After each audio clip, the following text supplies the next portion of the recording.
Now, paano kikita doon? Let's say, for example, ang kinuha mo is starter package, and ang kailangan mo lang gawin is to send links. Okay, let's say, for example, in 1 month time, 4 lang yung tao na nagkaroon ng interest na gawin yung online business mo.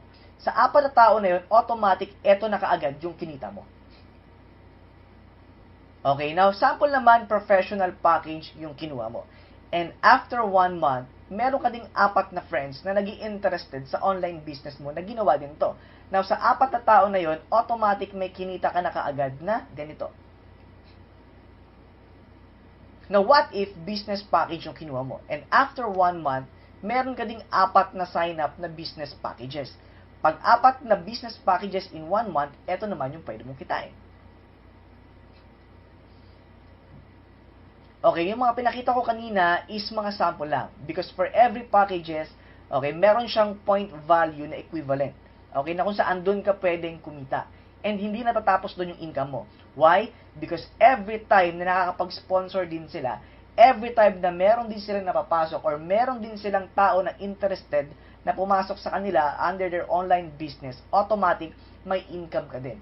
And hindi doon natatapos yun. Doon pa lang siya nagsisimulang lumaki, ng lumaki, ng lumaki. Now, with just 4 people, imagine yung 4 na tao mo, is yun lang yung nagsimulang pumasok sa'yo. But then, after a month, okay, nakapag-sponsor din sila ng tiga-4, and the following month, ganun yung nangyari, automatic, dadami yung pumapasok sa online business mo, and from there on, doon ka nakikita ng malaki. Okay, so ito yung sample pag nagsimula ka ng starter package. And after 4 months, kumuha sila ng tiga-4 din. Ito naman yung sample pag ang kinuha mo is professional package. And in 1 month, 4 yung nakuha mo, and yung 4 na yun, kumuha din ng tiga-4. And ito naman yung sample pag business package yung kinuha mo. And after a month, meron ka ding nakuwang 4 na gustong pumasok sa online business mo. And yung 4 na yon, for every month, nakakuha lang din ng 4. Ito naman yung pwede mong kitain after 4 months. And syempre, hindi yun natatapos doon.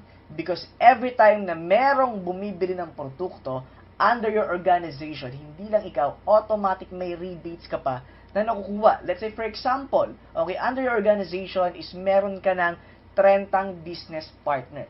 Automatic, pag bumibili sila ng mga produkto, may nakukuha kang rebate sa 30 na tao na yon. So, meaning to say, mas malaki yung organization mo, mas malaki yung pwede mong kitain sa rebates na to. Alright, so that's it. Tapos na. So, ganun lang kasimpleng gawin tong online business na to. Now, if you're interested na maging part na negosyo na to, okay, message us very quickly. Bakit? Because the sooner na gagawin mo to, the better ang pwede mong maging income. So, welcome sa online business na to. Congratulations, and God bless.